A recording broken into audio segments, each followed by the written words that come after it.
बात बेबात पे अपनी ही बात कहता है। मेरे अंदर मेरा छोटा सा शहर रहता है।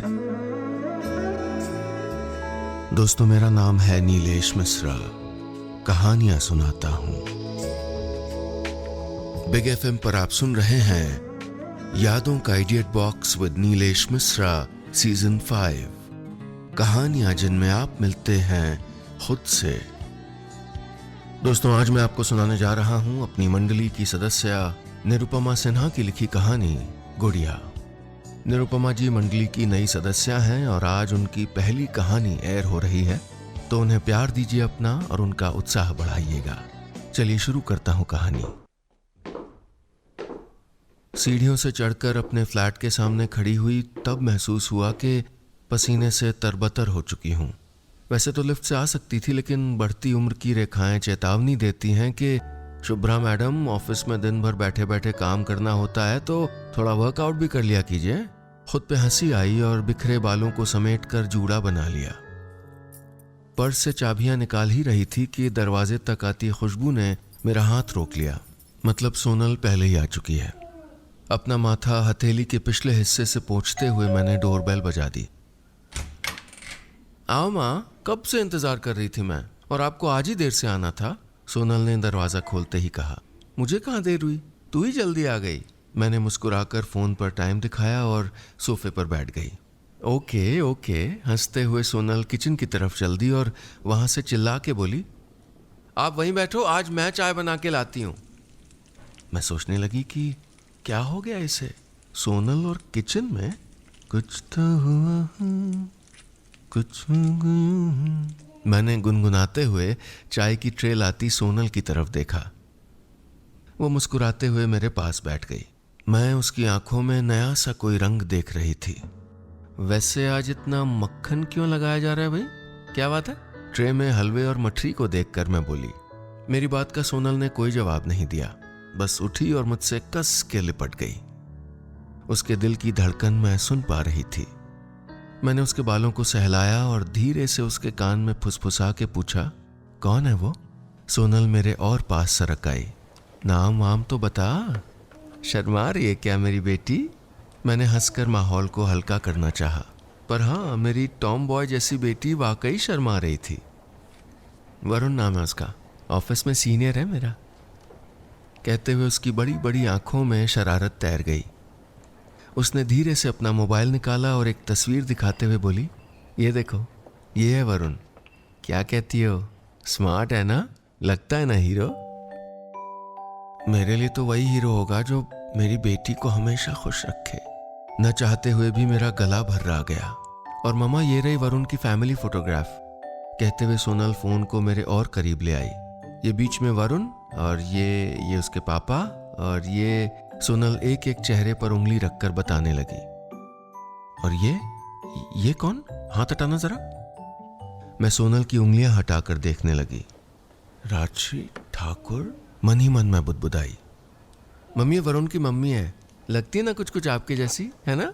सोनल ने फोटो को फोन की स्क्रीन पर बड़ा कर दिया। मेरे जैसी? मैंने तस्वीर को ध्यान से देखा। राजश्री ठाकुर? नहीं, मेरे जैसी नहीं। हजारों पत्थरों का बोझ एक साथ मेरे दिल को दबाने लगा और बीते दिनों की धमक मेरे कानों को सुनाई देने लगी। राजश्री ठाकुर। कान के पर्दों से टकराता ये नाम दिल पर लगी किसी चोट को आवाज दे रहा था। बचपन की इस सहेली से मैं दोबारा मिलना तो चाहती थी हमेशा से, लेकिन इस तरह। सोनल अपने कमरे में चली गई। मुझे राजश्री का चेहरा कमरे की दीवारों पर इधर उधर दिखाई देने लगा। मैं बेतरतीब फैले घर को समेटते हुए अपने अतीत की सीढ़ियां उतरने लगी, जहां था मेरा बचपन, बाबूजी का कच्चा पक्का मकान, सखियां, सहेलियां, दालान, बाग, बगीचे, और इन सबको एक डोर में बांधती बेहद प्यारी माँ। इतनी ही सी तो थी हमारी दुनिया। इसी में सुबह होती और इतने में ही थक हार कर सो जाते थे हम। अम्मा के हाथों का हुनर जादुई था। वो कतरनों से सपने गढ़ लेती थीं, और वो सपने कैसे होते थे? कभी कुशन, कभी तकिया का कवर, कभी पायदानों पर उनकी बुनावट दिखती थी। और हाँ, जब माँ को हम पर दुलार आता तो हमारी फ्रॉकों में बनारसी बॉर्डर झालर बन के लटक जाते थे, गोल गोल घूमता सिलाई मशीन का पहिया, और उसी तरह घर के घेरे में घूमती माँ। माँ मेरे लिए एक गुड़िया बना दोगी क्या? आंगन में माँ के पास बैठते हुए मैंने एक दिन कहा था। बना दूंगी। हंसते हुए उन्होंने मेरे गाल सहलाए और चलाएगी मशीन कहकर मशीन को थोड़ा तिरछा कर दिया। मैंने हैंडल यूं पकड़ा था जैसे माँ ने खुशियों की चाबी पकड़ा दी हो। Coffee time. मेरी बेटी सोनल 2 मग कॉफी लिए दरवाजे पर खड़ी मुस्कुरा रही थी। मुझे मग पकड़ाकर वो अधूरी पेंटिंग पूरी करने वापस अपने कमरे में चली गई। मेरी बेटी जानती थी कि मुझे कब किस चीज की जरूरत है। अपने पापा के गुजर जाने के बाद वो मेरा ज्यादा ख्याल रखने लगी थी। हम दोनों ने किसी तरह एक दूसरे को बिखरने से बचाए रखा था। मैं बिस्तर पर लेट गई, धीमी आवाज में गाने सुनने लगी। अंदर का शोर इतना ज्यादा था कि गीत के बोल ही नहीं समझ आ रहे थे। नींद आसपास डोल तो रही थी लेकिन आंखों में उतर नहीं रही थी। मैं छोटी से बड़ी होती सोनल के बारे में सोचने लगी। मेरी बच्ची अब इतनी समझदार, इतनी बड़ी हो गई थी कि उसने अपने लिए साथी ढूंढ लिया था। नहीं, बड़ी कहाँ हुई थी, छोटी सी तो है मेरी गुड़िया। अचानक मुझे सोनल की शक्ल में राजश्री की गुड़िया दिखाई देने लगी। मैं कांप गई। मैंने इसे इस दिन के लिए तो पाल पोस कर बड़ा नहीं किया था कि इसमें किसी का अक्स दिखे। मेरे कानों में बचपन की आवाजें गूंजने लगी। छुपन छुपाई का टाइम हो गया, अरे भाई सब आ जाओ, जल्दी आओ ना। पता नहीं कब मेरी आंख लग गई थी। अलार्म की आवाज से मैं चौंक कर जाग गई। बचपन की याद को वहीं अधूरा छोड़कर बाहर चली आई। मन घबराने लगा था। उम्र के हर पड़ाव पर सही निर्णय लेने वाली मेरी बच्ची का ये निर्णय कहीं गलत तो नहीं। रेडियो पर मेरी पसंद के गाने आ रहे थे, लेकिन जब मन अनमना हो तो कुछ भी अच्छा नहीं लगता। मैंने रेडियो ऑफ कर दिया और धुलकर रखे बर्तनों को स्टैंड में लगाने लगी। माँ टिफिन पैक कर दिया क्या? सोनल कंधे पर ऑफिस बैग टांगे हुए सामने खड़ी थी। हाँ, मुस्कुराते हुए टिफिन उसके हाथ में रख दिया। वो मेरे गले लगी और कानों में बुदबुदाई, टेक केयर, और चल दी। ये उसका रोज का नियम था। मेरा सर भारी लग रहा था। आंखों का लाल रंग पानी के छींटे देने के बावजूद जिद्दी बचपन की यादों सा आंखों में ठहर गया था। सोफे पर बैठे बैठे ही लेट गई। बंद आंखों को एक बार फिर वही शोर सुनाई देने लगा। छुपन छुपाई का टाइम हो गया, आ जाओ। रोज की ही तरह शाम को सारी सहेलियां आपस में एक दूसरे को आवाज देने लगती थीं। दरवाजे खुलने और बंद होने की आवाजें आईं और मिनटों में ही सब मेरे घर के चबूतरे पर इकट्ठा हो गईं। राजश्री तेरे हाथ में क्या दिखा ना? मैंने राजश्री से मनोहार करते हुए कहा।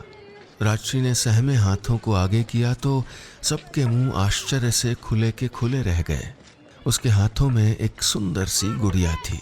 नाक नक्श तीखे, हरे लहंगे के साथ सुर्ख लाल चुनरी ओढ़े, रेशमी लंबे बाल। ऐसा लगता था मानो बस बोलने की तैयारी में हो। सारी सहेलियां उसकी गुड़िया को एक एक बार अपनी गोद में रखकर जी भर निहार लेना चाहती थीं। लेकिन राजश्री थोड़ा असहज होती रही, सबको टोकती रही, देखना ध्यान से गंदी ना हो जाए। फिर जब उससे सहन नहीं हुआ तो उसने गुड़िया को झटके से वापस खींच लिया। उसको सीने से लगाकर ऊपर से नीचे तक निहारने लगी, बिल्कुल अपने बच्चे की तरह। सूरज डूबने के साथ सब अपने अपने घर चले गए। मेरी नजरों को गुड़िया की सुंदरता, उसकी आंखें, उसके लंबे काले बाल, इन सब ने बुरी तरह मोहपाश में बांध लिया था। उस रोज अपने चबूतरे से घर की दहलीज तक जाते जाते मैं ये इरादा कर चुकी थी कि राजश्री की गुड़िया आएगी तो मेरे ही घर। पर कैसे? डोरबेल की आवाज ने अतीत में उलझे पैरों को धीरे से अलग किया और मैं दरवाजे की तरफ बढ़ गई। मेरे दरवाजा खोलते ही सोनल मुझको धक्का देती हुई अंदर घुस आई और उसने सोफे पर अपना बैग पटक दिया। अरे क्या हुआ? कुछ बोलेगी भी? उसे देखकर मैं परेशान हो गई। देखो ना माँ, मेरे कलीग ने मेरा सारा प्रेजेंटेशन गड़बड़ कर दिया, डिलीट मार दिया यार उसने अपने लैपटॉप से। वो गुस्से से उबल रही थी। भूल से हो गया होगा बेटा, वो जानबूझ के ऐसा क्यों करेगा? तुम दोनों तो दोस्त हो ना। उसके कांपते हाथों पर मैंने अपनी हथेलियां रखी। दोस्त? खाक दोस्त? देखना मम्मा, मैं भी कुछ उसका ऐसा ही काम बिगाड़ूंगी कि बेटा जिंदगी भर याद रखेगा। जिंदगी भर याद रखेगा? मैंने मन ही मन दोहराया। इतनी बड़ी बात। मैं कांप गई। मेरा बचपन फिर मेरे सामने आ खड़ा हुआ। ठीक यही शब्द तो दोहराए गए थे, मेरे लिए। मेरा मन इन दिनों ना ऑफिस में लगता था न घर में। बालकनी में जाकर खड़ी हुई तो सूखते पौधों ने यह एहसास दिलाया कि पिछले कई सालों का रूटीन इन 10 दिनों में बिगड़ सा गया है। आज फिर मूड नहीं हुआ ऑफिस जाने का। ये क्या हो रहा था मुझे? क्या चीज थी जो परेशान कर रही थी इन दिनों? सोनल ऑफिस चली गई और मैं आज फिर कुछ बहाना करके घर में ही ठहर गई। सन्नाटे में बेचैनियों ने मुझको घेर लिया। मैंने अलमारी खोलकर पुराना एल्बम निकाला और तस्वीरें खोजने लगी। कहीं तो होंगी कुछ यादें जो तसल्ली दे सकें। एक के बाद एक तस्वीरें देखने लगी। आंखों से बहते आंसुओं के बीच दिखी अचानक साड़ियों वाली वो तस्वीर जो गुड्डे गुड़िया के ब्याह वाले दिन पिताजी ने खींची थी। वो तपती दोपहरिया याद करती हुई मैं फिर पहुंच गई बचपन की दहलीज पर। चुपके से राजश्री के घर जाना, उसकी गुड़िया को अपने घर लाने के लिए मेरा गुड्डा बनाना। देख राजे, कैसा है मेरा गुड्डा? फ्रॉक के घेरे में छिपा कर लाया हुआ अपना बनाया गुड्डा दिखाते हुए मैं बोली थी। अच्छा तो है, कहती हुई राजश्री ने अपनी गुड़िया को मेरे गुड्डे के बगल में रख दिया था। रिश्ता मंजूर हुआ। ये खबर बच्चों में आग की तरह फैल गई। सबके दुपट्टों में गोटे लगने लगे, रंग बिरंगी चूड़ियां खनकने लगी। तू क्या पहनेगी, तू क्या पहनेगी की फुसफुसाहट उभरने लगी। फिर कुछ सीले हुए पटाखों और चोरी की मिठाइयों से गुड्डे गुड़िया का ब्याह हो गया था। कई बार सीने से लगाकर गीली आंखें लिए अंत में राजश्री ने अपनी गुड़िया मुझे सौंप दी थी। मेरी खुशी मटके में आधे भरे पानी की तरह थी जो कदम कदम पर छलक रही थी।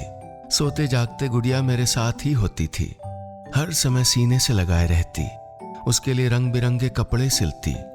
गुड़िया मेरी जिंदगी बन गई थी। वो गुड़िया नहीं जैसे कोई जीता जागता बच्चा हो। मैं कितना भी संभाले रखती पर बार बार हाथ लगाने से गुड़िया का गुलाबी रंग मटमैला हुआ जा रहा था। मेरे पास आने के बाद गुड़िया पहले से थोड़ा कम सुंदर दिखने लगी थी। एक दिन अनमने होकर मैंने बाल्टी में थोड़ा साबुन डालकर गुड़िया को डुबो दिया। ये क्या? उसे देखकर मेरे हाथ पैर कांपने लगे। बालों के काले रंग को बिंदिया के लाल रंग ने अपने आप में समेट लिया था। नीली आंखों में बहे आंसू गुलाबी होठों पर आकर टिके तो बैगनी रंग उसकी गर्दन में इकट्ठा हो गया था। सब बिखर गया था, बदरंग हो गया था। राजश्री ने जब गुड़िया देखी तो भड़क गई थी। मेरे हाथ से गुड़िया को खींच लिया था। ये क्या कर दिया तूने मेरी गुड़िया के साथ? ये इसकी आंख, ये नाक, तूने तो इसे मार ही दिया।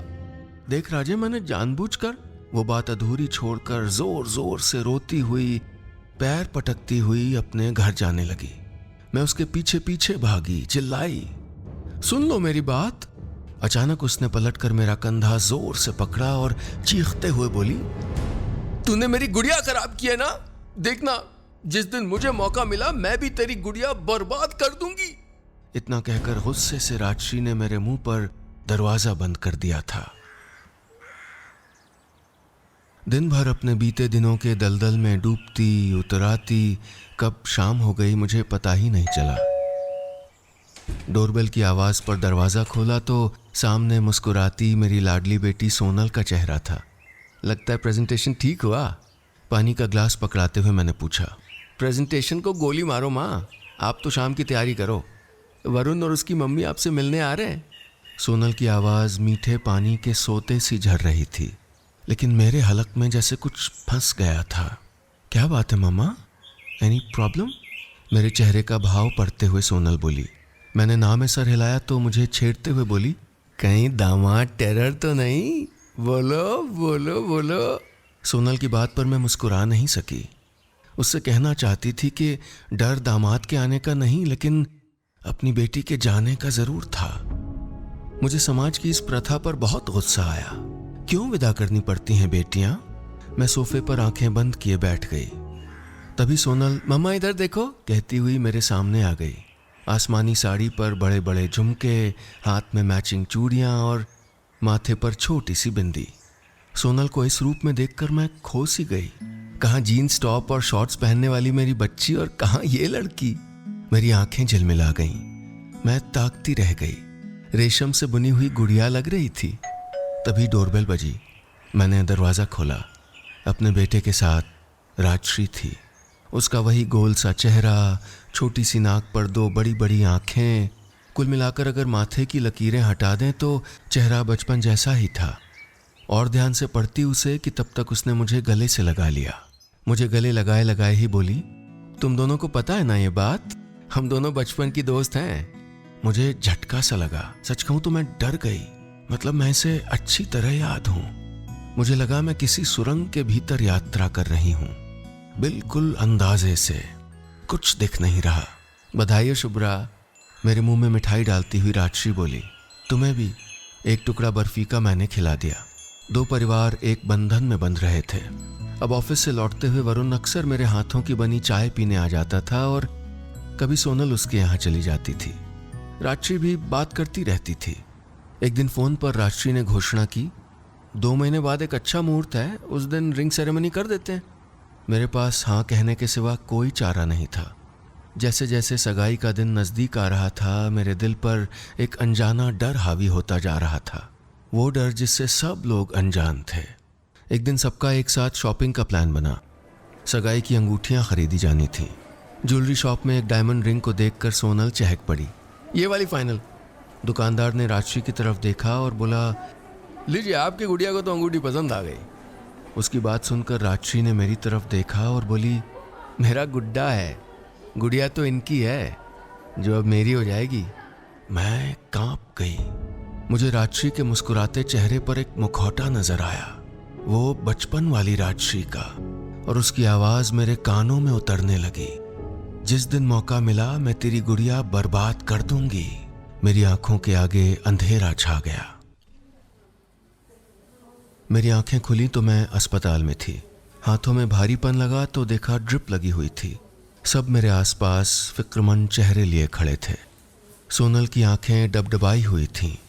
वरुण उसका हाथ थामे मुझे देख रहा था और राजश्री, वो भी वहीं सिरहाने बैठी मेरा माथा सहला रही थी।